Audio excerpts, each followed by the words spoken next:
अब भाई और बहनों, 90 डिग्री वाले प्रवीण पत्रकार ने तो खाली 20-25 लाख रुपए के गबन का ही आरोप लगाया है। मैं पवन दास तो करोड़ों का आरोप लगाता हूं, करोड़ों का आरोप। करो मुकदमे मेरे ऊपर, कितने करोगे? अरे कम से कम उतने तो करो जितने सतगुरु पे लगे हुए हैं। 14-15 तो कर दो यार, 4 में मजा नहीं आ रहा।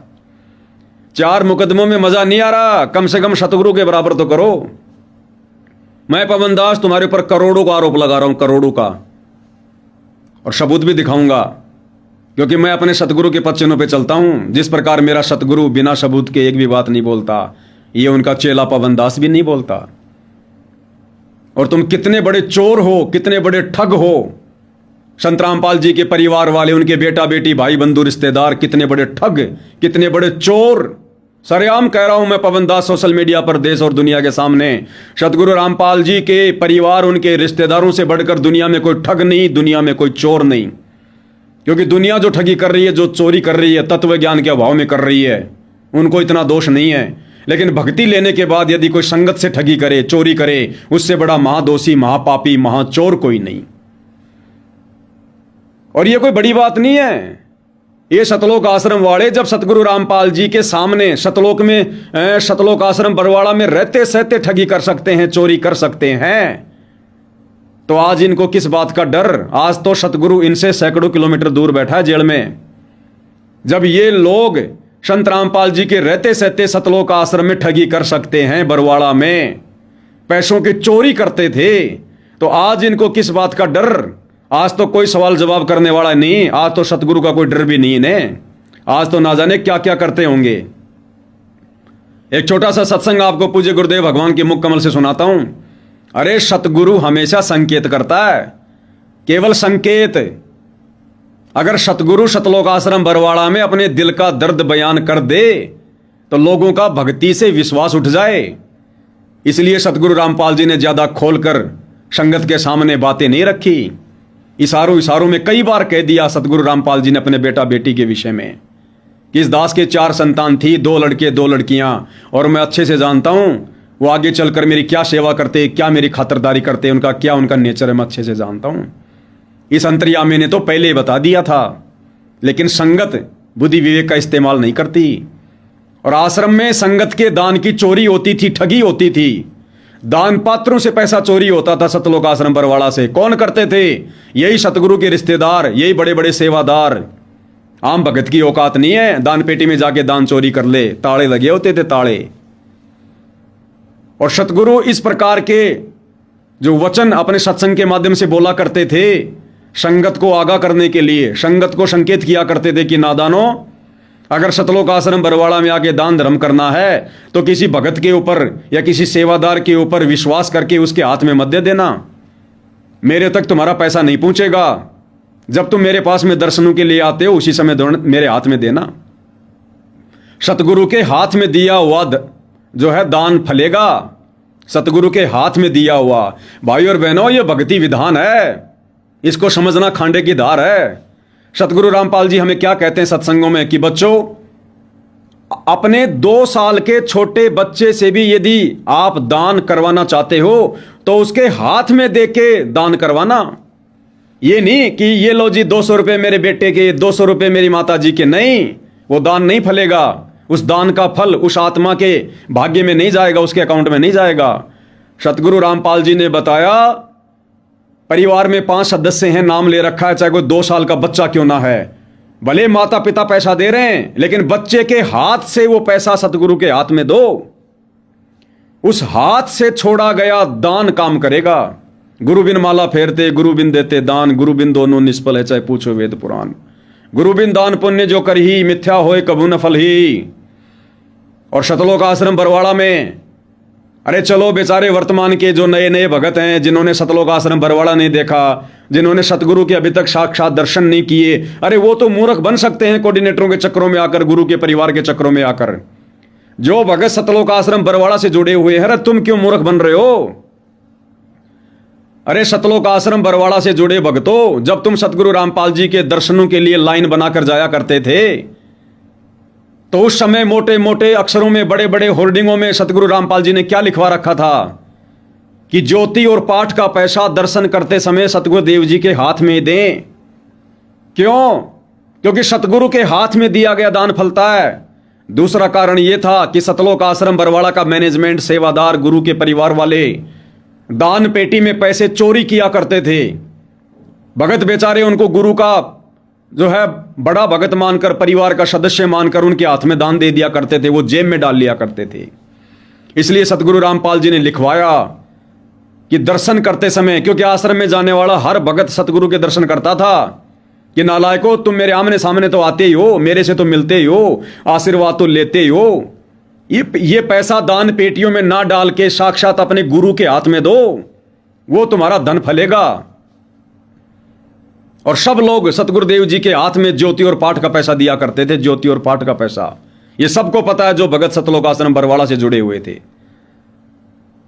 और गुरुदेव ने क्या संकेत किया सत्संग में, ये 2014 का सत्संग है ये, और क्या कह रहे हैं गुरुदेव भगवान, आश्रम वालों को, सेवादारों को, अपने परिवार वालों को आगाह कर रहे हैं, संगत को भी सूचित कर रहे हैं कि यहां जो दान आता है ये परमात्मा का हो जाता है, फिर भगत का नहीं रहता।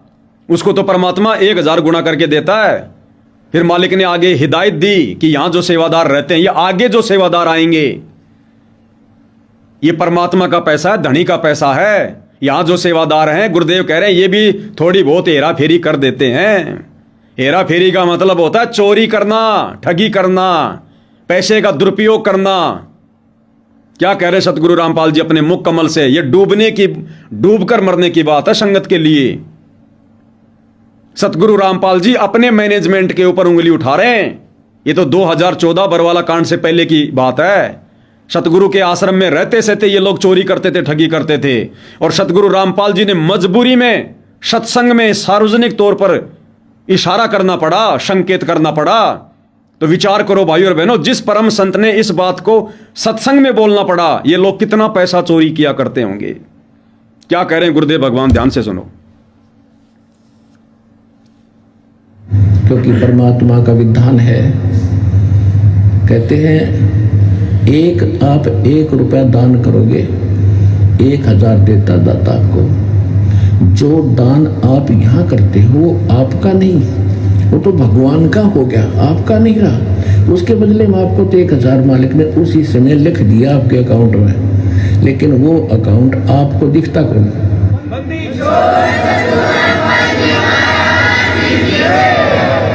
जो अकाउंट परमात्मा ने आपका खोल दिया दीक्षा लेने के बाद, वो बैंक अकाउंट सूक्ष्म है।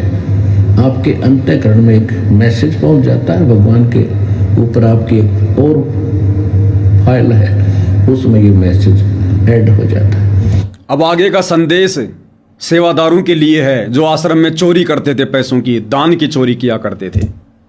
1 रुपया दान करा, 1000 आपके खाते में लिख दिया था। तो जो पैसा आपका था वो यहाँ चढ़ाया हुआ पैसा आपका नहीं है, ये परमात्मा का हो गया।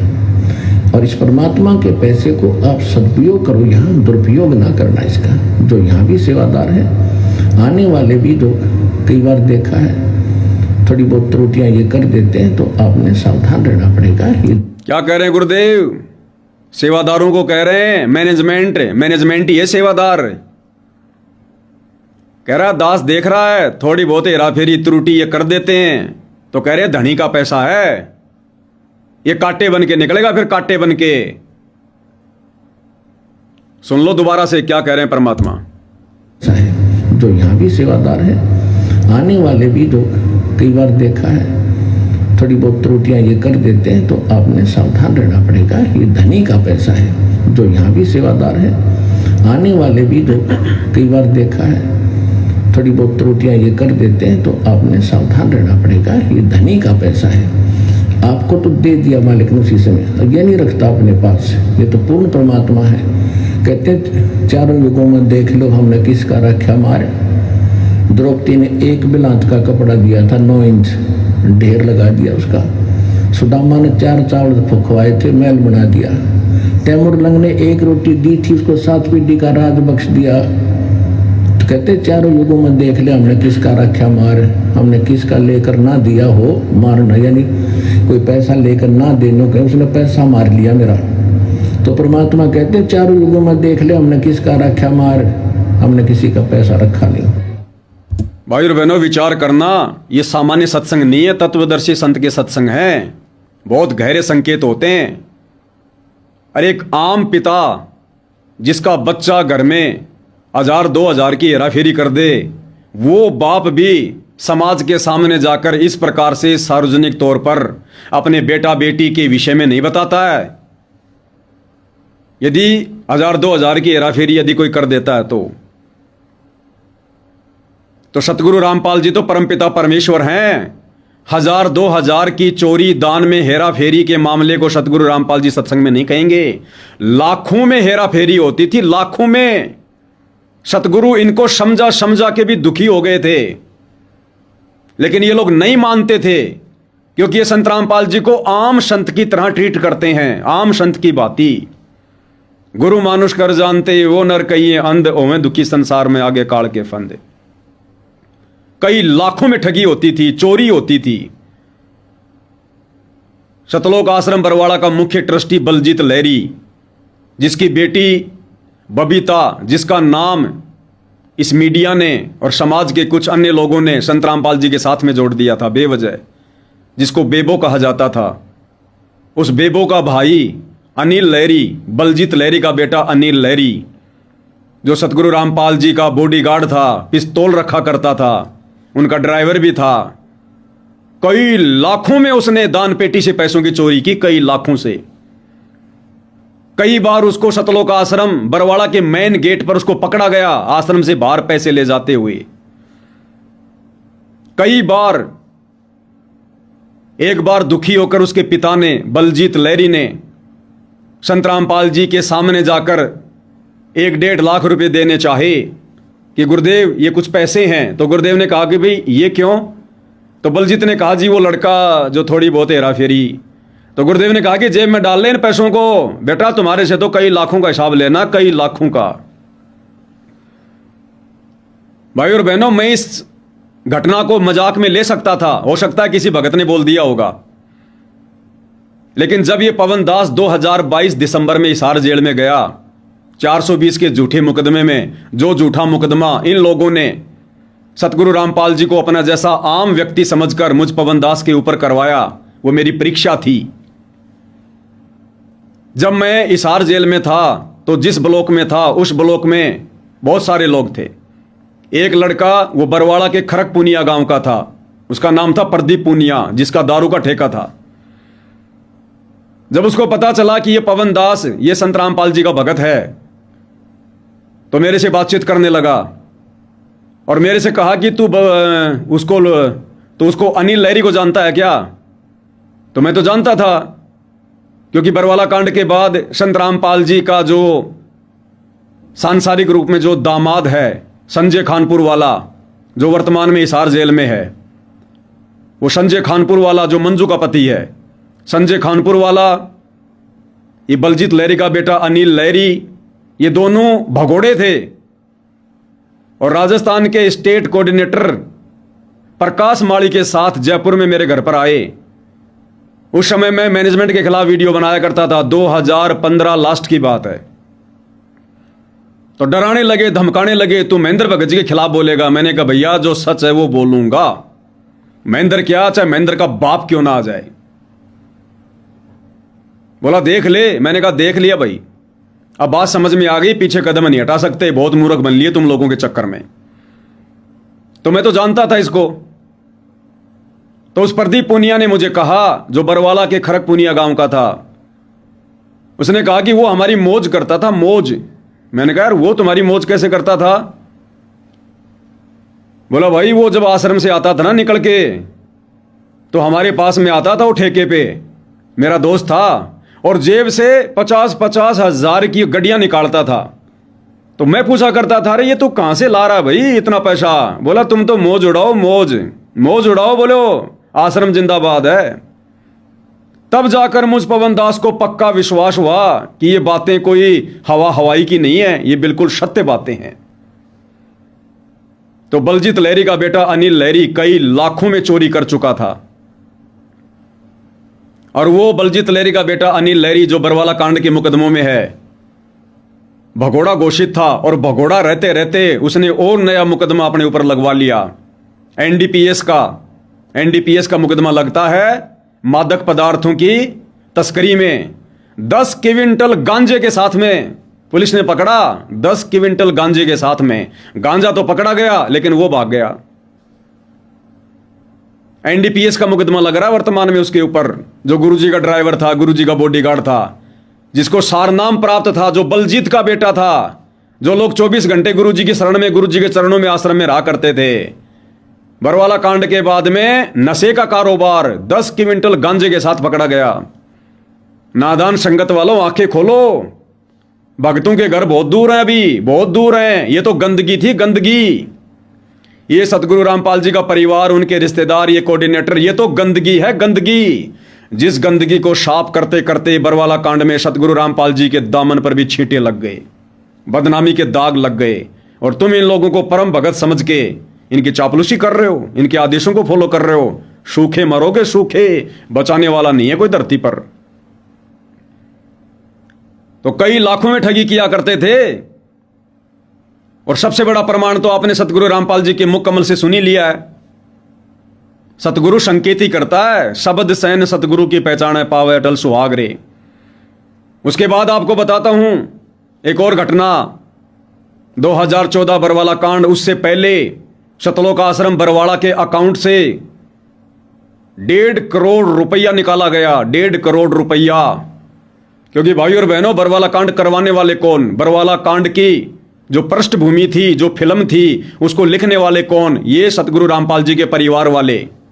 इनको अच्छे से पता था कि बात अब बिगड़ेगी, बरवाला कांड होगा, बात हमारे काबू से बाहर हो चुकी है। इन लोगों ने बरवाला कांड से पहले सतलोक आश्रम बरवाड़ा का जो पंजाब नेशनल बैंक बरवाड़ा में अकाउंट था ट्रस्ट का, 1.5 करोड़ रुपए निकाले। अरे क्यों निकाले? अगर तुम्हें विश्वास था अपने भगवान पर, अगर तुम अपनी जगह सही थे, तो क्यों निकाले तुम लोगों ने? 1.5 करोड़ रुपए निकाले। बरवाला कांड के बाद में जब पुलिस प्रशासन ने तहकीकात की कि आश्रम के खातों में कितने पैसे हैं, तो सतलोक आश्रम बरवाड़ा पहुंचे। वहां से पता चला कि आश्रम का खाता, ट्रस्ट का खाता पंजाब नेशनल बैंक में है, बरवाड़ा में। बरवाड़ा पहुंचे और टाइम्स ऑफ इंडिया की न्यूज है आप लोगों के सामने। और 1 crore withdrawn from ashram account as cops close in on Rampal. 22 नवंबर 2014 की शाम सुबह 5:50 की ये न्यूज है, बरवाला कांड के बाद की। ये ग्रुपों में डाल दूंगा, व्हाट्सएप पर, सोशल मीडिया पे डाल दूंगा, फेसबुक पर, देख लेना।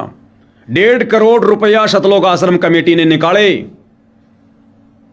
खा गए, पी गए। और जब बरवाला कांड हो गया, कुछ तो पकड़े गए।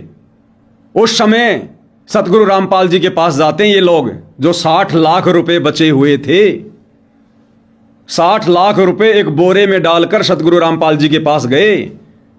इन्होंने देख लिया कि बात बिगड़ गई, अब तुम्हारा कोई भी दाव नहीं चलेगा। अब 60 लाख रुपए एक बोरे में डालकर संत रामपाल जी के पास गए और कहा कि गुरुजी दया करो, इन पैसों का क्या करें? तो संत रामपाल जी ने क्या कहा था, वो भाई जो उस समय वहां मौजूद थे उनको अच्छे से पता है, लेकिन आज अपने मुंह के ऊपर पट्टी बांध के बैठे हुए हैं। सतगुरु रामपाल जी ने कहा कि इन पैसों को आग लगा दो, आग। लेकिन ये सतगुरु का वचन मानते कहां हैं? ये तो गुरु के गुरु हैं, ये तो गुरु के गुरु हैं। क्योंकि राष्ट्रीय समाज सेवा समिति जो इन लोगों ने बनाई थी, तो उसके पॉइंट नंबर 12 में क्या लिखा है? हम राष्ट्रीय समाज सेवा समिति वाले संत रामपाल जी से किसी भी मामले में कोई सलाह मशवरा नहीं लेंगे। तो इन्होंने मानना कहा था। सतगुरु ने कहा कि इस 60 लाख रुपए के बोरे को आग लगा दो। ये तो मानुष मानते हैं। इन्होंने कहा कि गुरुजी दया करो, गुरुजी दया करो। अरे बोला दया तो कर रहा हूं, आग लगा दो इनको, वरना ये पैसे बाद में तुम्हारे कर्म फुड़वाएंगे, तुम्हारे कर्म। इन लोगों ने गुरु की वो बात नहीं मानी। और गुरु के परिवार ने क्या किया? किसी भगत को 2 लाख दिए, किसी को 1.5 लाख दिए, किसी को 50,000 रुपए दिए। इस प्रकार से 15-20 भक्तों को थोड़ा थोड़ा पैसा देके उनको आश्रम से बाहर निकाल दिया। गुरुजी का लड़का पकड़ा गया, जिन्होंने वो पैसे बाहर निकलवाए थे भक्तों के माध्यम से कि बाहर जाकर पैसे हम ले लेंगे। तो गुरुजी का बड़ा लड़का वीरेंद्र, वो लड़कियों के कपड़े पहनकर, सलवार जम्फर पहनकर आश्रम से बाहर निकलने का प्रयास कर रहा था, घूंघट निकाल के। पुलिस ने पकड़ लिया, दबोच लिया। छोटे वाला लड़का मनोज वो भागने में सफल हो गया। संत रामपाल जी का भाई महेंद्र वो भी भगोड़ा बनकर घूमा, वो भी भागने में सफल हो गया। राज कपूर जैसे लोग ये लोग जो है वो पकड़े गए। कुछ दिनों तक तो आपस में एक दूसरे से दूर रहे, मोबाइल सबके बंद। बाद में सतगुरु रामपाल जी के छोटे भाई महेंद्र ने उन तमाम भक्तों की जो लिस्ट बना ली थी कि मैंने 50,000 किसको दिए, 1 लाख मैंने किसको दिया, उन सब की लिस्ट बना रखी थी। उन सबको फोन करना शुरू किया, संपर्क करना शुरू किया और कहा भाई लाओ वो पैसे। कुछ एक लोगों ने तो दे दिए। एक राजेंद्र मोर, सब जानते हैं, सतलोक आश्रम बरवाड़ा में था, जमीन बेच के रह रहा था। राजेंद्र मोर जो वर्तमान में शायद आजाद नगर हिसार जेल नंबर 2 या 1 जहां पर सतगुरु रामपाल जी भगवान है, उस जेल के पास में है। हम भी जब गुरु जी की तारीखों पर जाते थे अनजाने में, तो एक आध बार मैं भी उस राजेंद्र मोर के मकान पर गया था, क्योंकि मेरे संपर्क उससे बरवाला कांड के समय से थे। हम लोग बाथरूम सेवा किया करते थे। तो जब तारीख पर जाते थे तो 1-2 बार मैं भी राजेंद्र मोर के मकान पर गया। उसी समय राजेंद्र मोर ने दास को बताई थी ये बात। उस समय भाई और बहनों काफी भगत जो वर्तमान में इस सतलोक आश्रम में जुड़े हुए हैं, राजेंद्र मोर जैसे, संजीव हुड्डा उत्तर प्रदेश का पहले स्टेट कोऑर्डिनेटर था, रामनिवास छावड़ा एक पैर से लंगड़ा के जो चलता है, छावड़ा गांव का, गुड़गांव का, और ये संदीप डॉक्टर, ये गुड़गांव वाला, गुड़गांव का कोऑर्डिनेटर संदीप डॉक्टर जिसकी दांत ठीक करने की दुकान है। ये सारे के सारे लोग उस समय महेंद्र के दुर्विरोधी थे, दुर्विरोधी। और जब हम तारीखों पर जाया करते थे तो ये सारे के सारे लोग मिलकर मीटिंग किया करते थे कि एक बार उस महेंद्र को पकड़ो, रामखोर को। ये शब्द कहा करते थे। ये संदीप डॉक्टर, ये संजीव हुड्डा, रामनिवास छावड़ा हिसार में जब मीटिंग करते थे तो मैं भी वहीं होता था, क्योंकि ये लोग उस समय ये बातें कहा करते थे महेंद्र के लिए कि एक बार यदि वो हरामखोर हमारी पकड़ में आ गया, उसकी इतनी धुलाई करेंगे, इतनी धुलाई करेंगे, याद रखेगा। और बाद में जैसे जैसे महेंद्र ने इन सबको पद बांटने शुरू किए, वैसे वैसे सारे के सारे महेंद्र के चरण चाटने लग गए। तो बाद में महेंद्र ने संपर्क किया राजेंद्र मोर से कि भैया तेरे को 2 लाख रुपए दिए थे, वापस कर। क्योंकि उस समय को सेवा तो कोई चल नहीं रही थी, भगत आपस में टूटे हुए थे, कोई किसी को जानता नहीं था। ये बड़े बड़े स्टेट कोऑर्डिनेटर भी ये बिलों में छुपे हुए थे, रजाई में छुपे हुए थे, डर रहे थे। तो राजेंद्र मोर ने क्या कहा, मुझे बताया राजेंद्र मोर ने कहा कि मैंने महेंद्र को मना कर दिया और कहा कि क्यों भाई, काहे के 2 लाख रुपए दूं? अरे मैं भी तो आश्रम में रहा करता था, परमानेंट सेवा करता था, मेरा कहां ठिकाना, मैं कहां रहूंगा, मेरा क्या मकान किराया नहीं लग रहा, क्या मेरे बच्चे नहीं हैं, क्या मुझे राशन नहीं चाहिए, तुझे 2 लाख रुपए दे दूंगा, मैं क्या खाऊंगा? तो महेंद्र ने उसको डराना चाहा कि तेरी शिकायत भेजेंगे गुरुजी के पास। तो राजेंद्र मोर ने कहा कि छोटे मोटे भक्तों को डराया कर, मैं तेरे से डरने वाला नहीं हूं, ज्यादा मेरे साथ में तू तुम्हें मैं ना करना, तेरी पोल पट्टी खोल दूंगा। बरवाड़ा में तूने जो मकान बना रखा है शानदार, मकान में तूने एसी लगा रखे हैं, तूने फ्रिज लगा रखे हैं, संगत के दान धर्म से तूने मकान बनाया, सारा सामान तूने पटका लाखूंगा, ज्यादा ना बोल।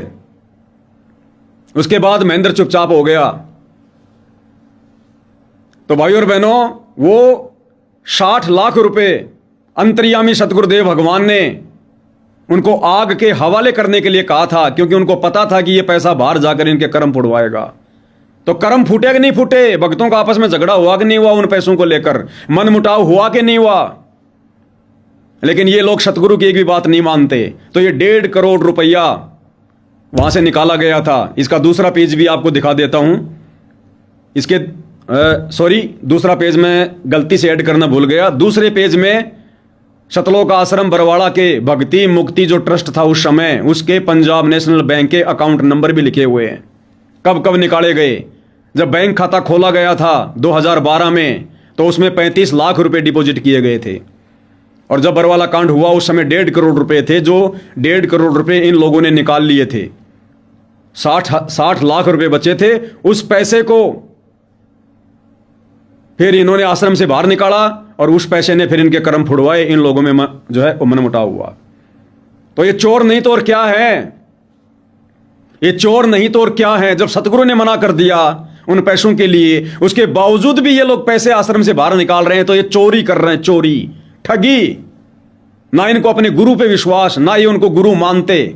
परमात्मा तो बहुत दूर की बात है। उसके बाद बरवाला कांड हुआ, सतगुरु रामपाल जी सार जेल जाकर बैठ गए।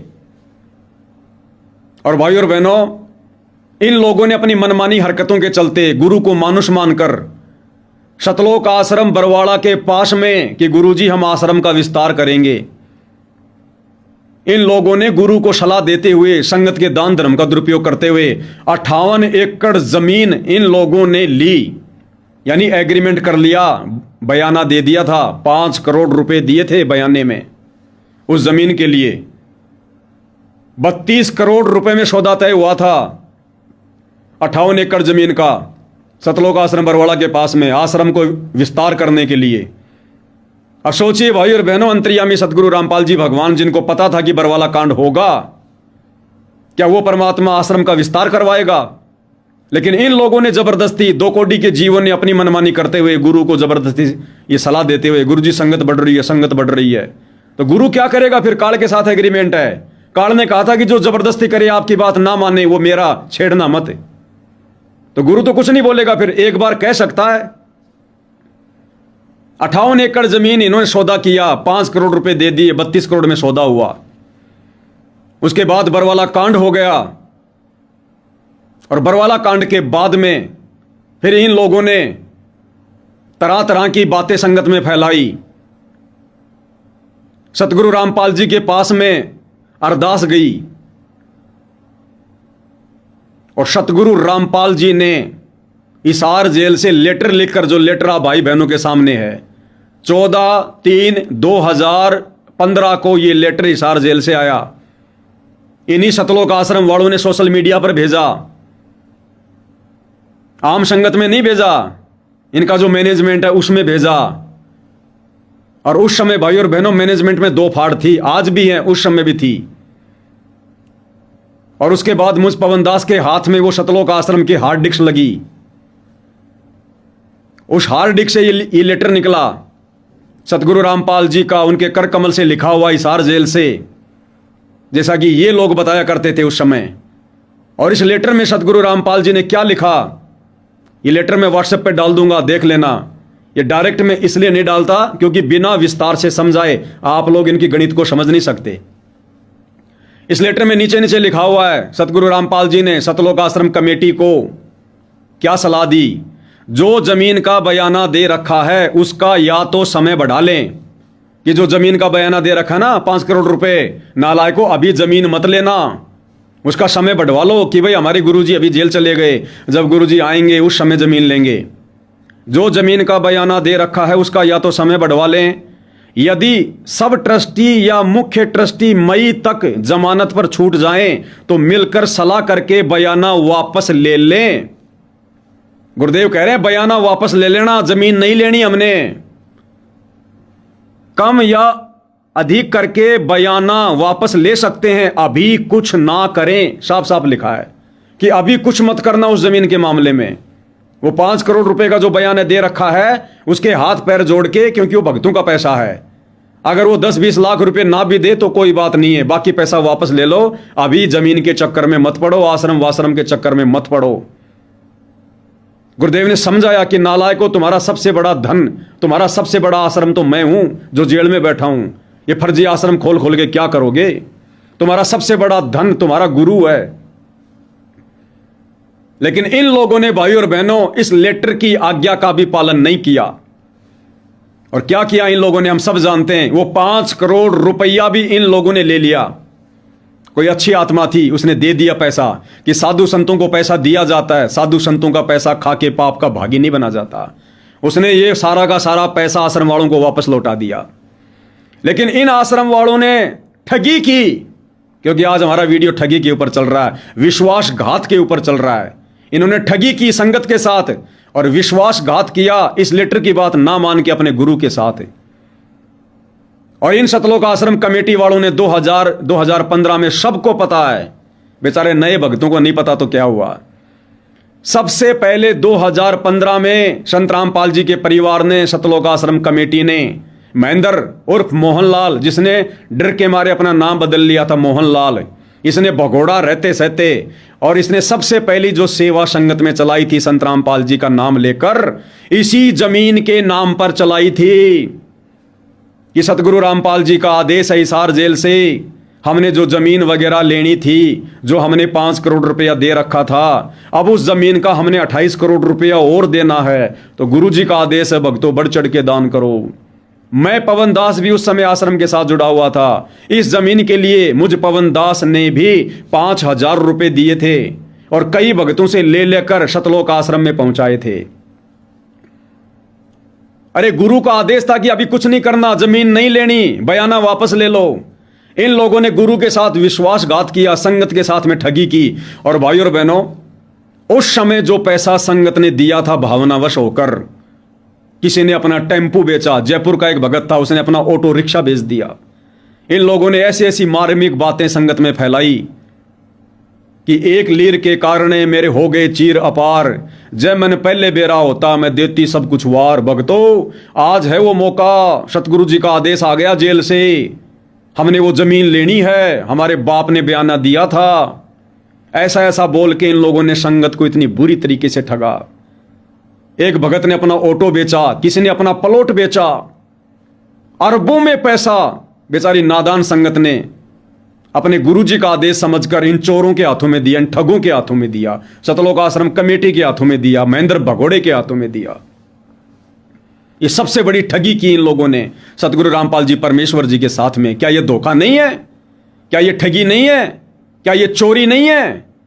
जब ये लोग सतगुरु के रहते सहते आश्रम में चोरी कर सकते हैं और सतगुरु के जेल जाने के बाद उनके आदेश के बावजूद इन लोगों ने इस जमीन के नाम पर संगत से ठगी की, गुरु के साथ विश्वासघात किया, तो आज ये लोग क्यों सतलोक आश्रम उस करोथा में 20-25 लाख की हेराफेरी नहीं करेंगे? क्यों ये लोग ठगी नहीं करेंगे? संगत के साथ में धोखा नहीं करेंगे?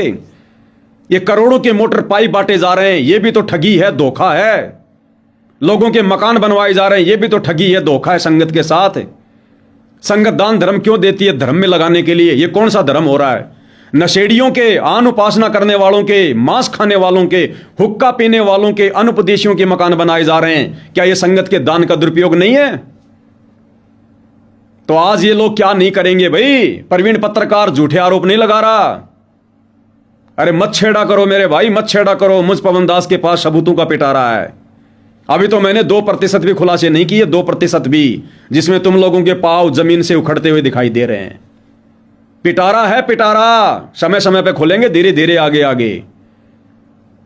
आज 12 साल में पहली बार आपको ये लेटर दिखा रहा हूं, क्योंकि मुझे पता था कि समय आएगा, परमात्मा दया करेंगे, इन लेटरों को दिखाने का भी समय आएगा। और भी बहुत सारे लेटर हैं जिनमें अनाप शनाप बातें इन लोगों ने लिखी हुई हैं और नाम ठोक दिया सतगुरु रामपाल जी का। ऐसी ऐसी झूठ उनमें लिख रखी हैं और कह रहे हैं कि गुरु जी का आदेश है। तो गुरु जी का लेटर बताकर ही तुम्हें दिखा रहे हैं। देख लेना, ये लेटर वही है जो तुम लोगों ने 2015 में भेजा था। बहुत सारी बातें और भी लिखी हुई हैं। आगे इस लेटर का दूसरा भाग दिखा देता हूं, जिसमें नीचे संत रामपाल जी के साइन हैं। वो तो पहचानते होंगे आप लोग। ये देखिएगा, नीचे नीचे सत साहेब संत रामपाल दास 14/3/2015 डेट भी लिखी हुई है। ये पूरा लेटर है दास के पास में, लेकिन जो मुख्य पॉइंट आपको समझाना था दास ने समझा दिया है। तो ये ठग नहीं तो और क्या है? ये चोर नहीं तो और क्या है? भाइयों और बहनों, ये चोर नहीं तो क्या है? अन्नपूर्णा, अन्नपूर्णा। अरे गुरु जी के विधान के निकट भी नहीं है तुम्हारी अन्नपूर्णा मुहिम। ये अनुपदेशी लोगों के मकान बनाना, इस भक्ति मार्ग में तो भगत का मकान बनाना भी जायज नहीं है। अगर आप किसी भगत को भी मकान बना के दे रहे हो फ्री में, तो भी आप अपने साथ में धोखा कर रहे हो। ये मार्ग सत्संग से चलेगा, सत्संग से। संत रामपाल जी के परिवार की बकवाद से नहीं चलेगा, उनकी मनमानी हरकतों से नहीं चलेगा, उआबाई से नहीं चलेगा, धक्के से नहीं चलेगा। ये ज्ञान मार्ग है, ज्ञान मार्ग कलयुग की बिचली पीढ़ी है। ये शिक्षा परमात्मा ने इसीलिए दी है, शास्त्रों को खोल खोल के इसीलिए दिखाएं। दिन रात अपनी आंखें काली संत रामपाल जी ने सत्संग सुना सुना के इसीलिए किए हैं कि बच्चों, जब ये काल मेरे परिवार के माध्यम से धोखा करेगा मेरी संगत के साथ परीक्षा के समय में, उस समय ये मेरा ज्ञान ही तुम्हारी ढाल बनेगा। बज्रबान की बोऊ बाड़ी, सतगुरु संत जीत है राड़ी। हमने सतगुरु के सत्संगों को आधार बनाकर ये झगड़ा जीतना है। ये सतगुरु रामपाल जी के पंथ में ये झगड़ा काल के साथ, ये लाठी डंडे बाठे बंदूक का नहीं है। ये सहज मार्ग है, ज्ञान मार्ग है। या ज्ञान आधार से लड़ाई लड़ी जाएगी। ये तत्व ज्ञान हमारा वज्रबाण है, हथियार है।